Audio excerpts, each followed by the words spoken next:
heard that you once witnessed an attack on Anthony by Imelda and Paige. They were both hitting him, and I pulled them off him and told them to leave him alone. Then she... Which one? That Imelda. She said, "I'll get you for this." Get you or get Anthony? Or Anthony.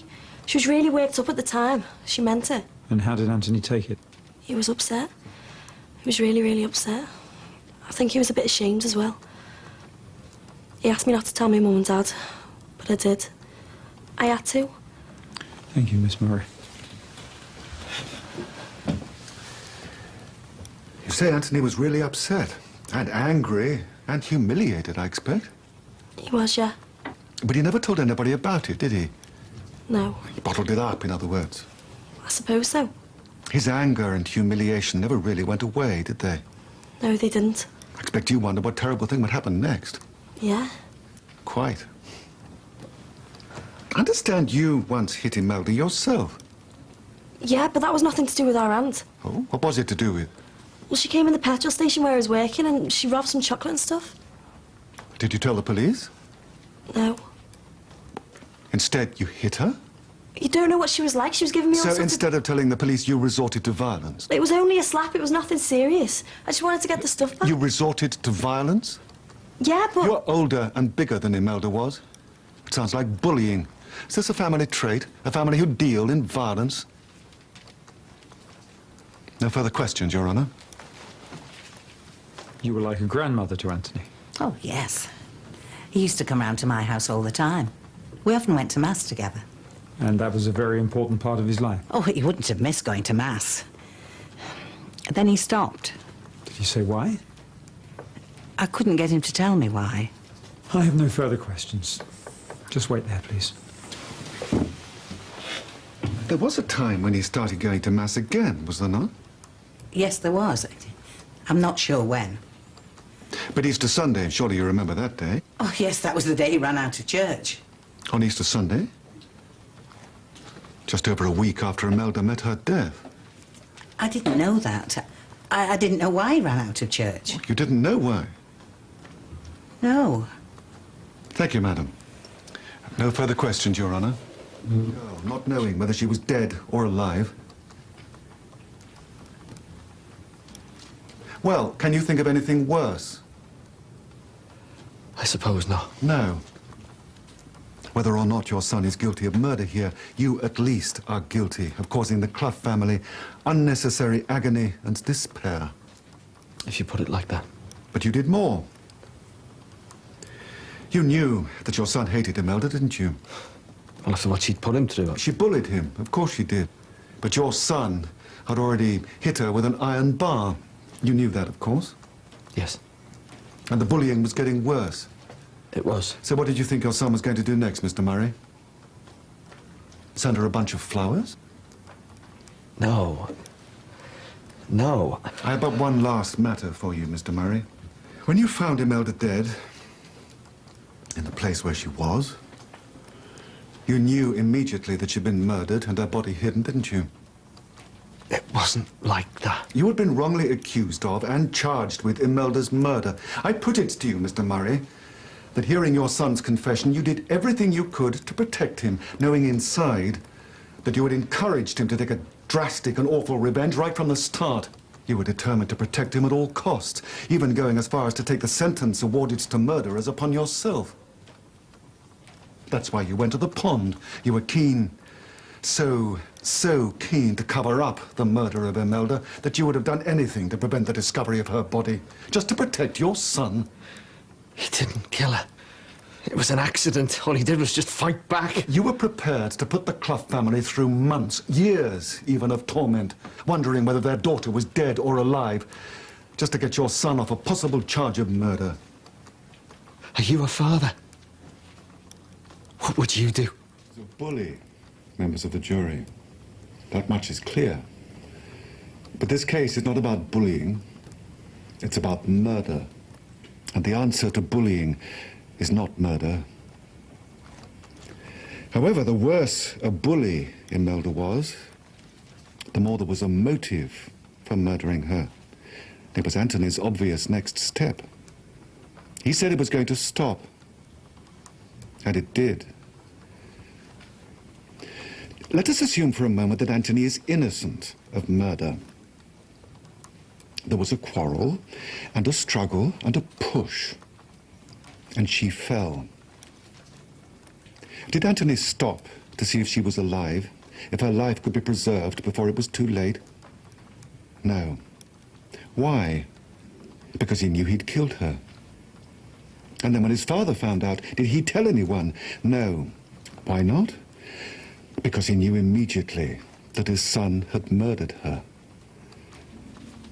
And if it was obvious to him, is it not obvious to you as well? A young girl has been killed, and whatever happened, here is a boy who needs help. Let us look at the three main questions in a murder trial. Motive. Did he have the motive? Certainly. Means. Did he have the means? Again, certainly. Opportunity. Most certainly. What else? Lies to the police. If all this had happened on the first occasion, you might indeed wonder whether Anthony had any serious ill intent towards Imelda. But he'd already used an iron bar on her. I put this case quite simply to you. He studied to murder Imelda, and he graduated in those studies. I seek the verdict of murder from you. No, it's not true. It's not true. Court is adjourned.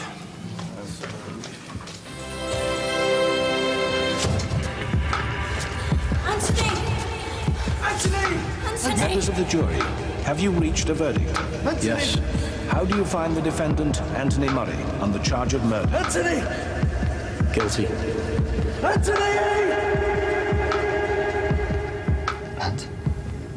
Anthony!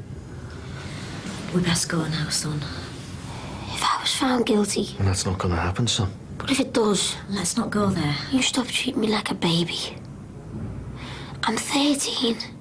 I've sat in that court and listened to what they've had to say about me.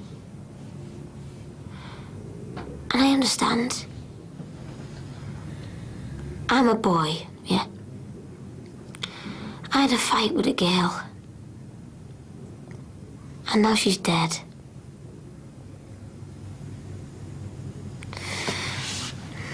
Let's go away. Much evidence over the past few days. Most of that was about the lead-up to the tragic death of a young schoolgirl, Imelda Clough.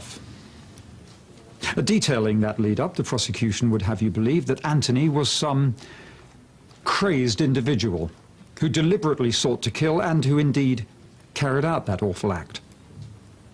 A cunning murderer who set about to trap his victim and end her life.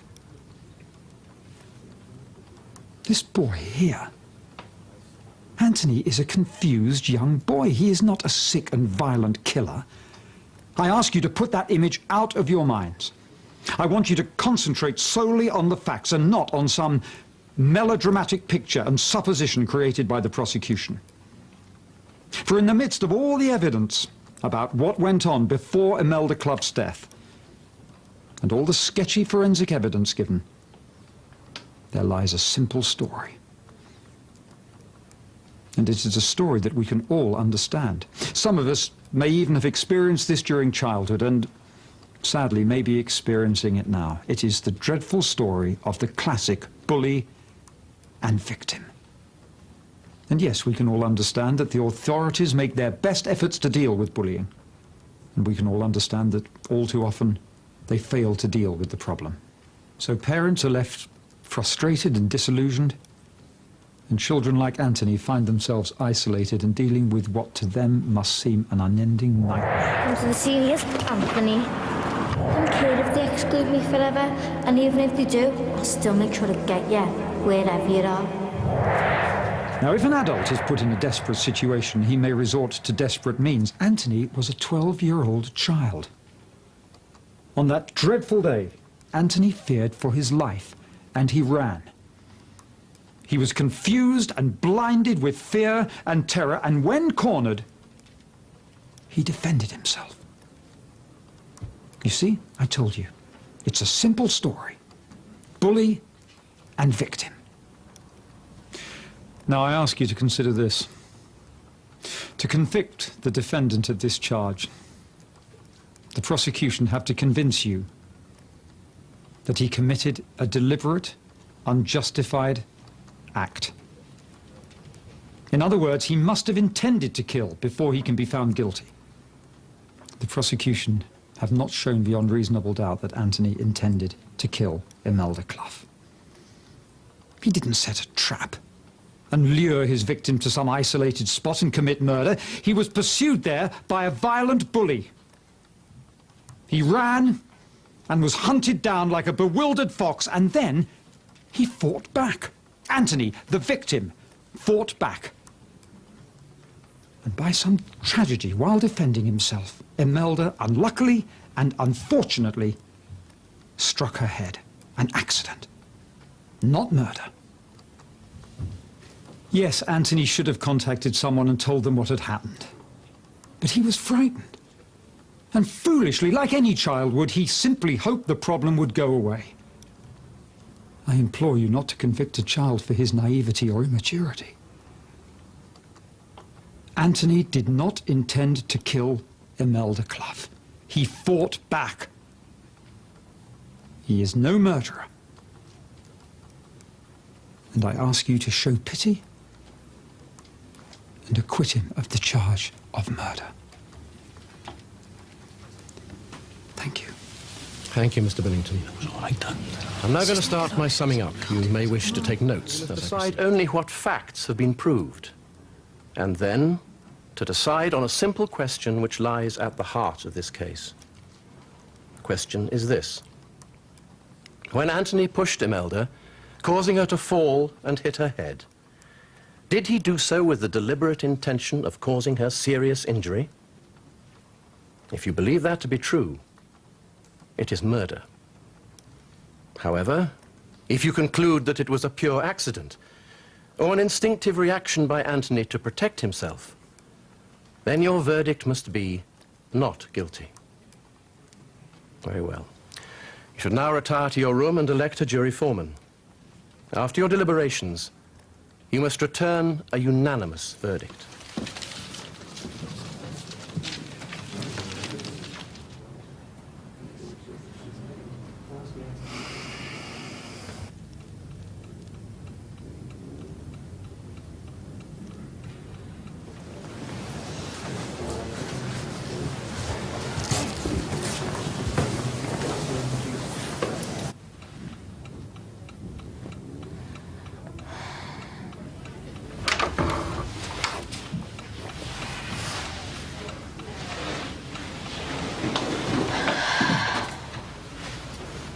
Members of the jury, have you reached a verdict on which you are all agreed? Yes. On the charge of murder, do you find the defendant guilty or not guilty? Not guilty. And on the alternative verdict of manslaughter, do you find the defendant guilty or not guilty? Not guilty. And is that the verdict of you all? Yes. Anthony, you're free to go.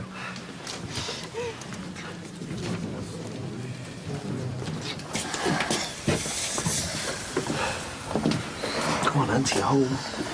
Seems weird. Smaller.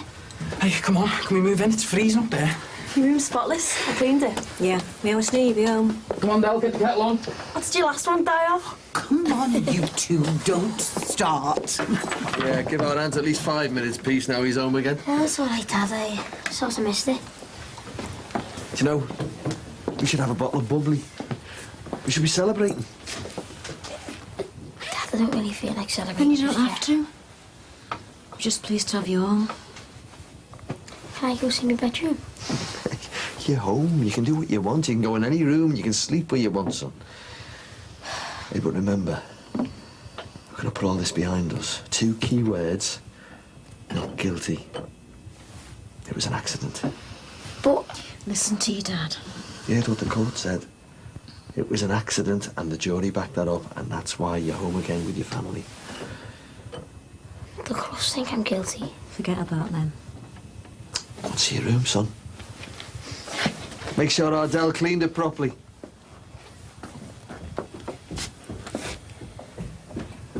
Do you think it really is all over? Don't you start. I've got to believe it.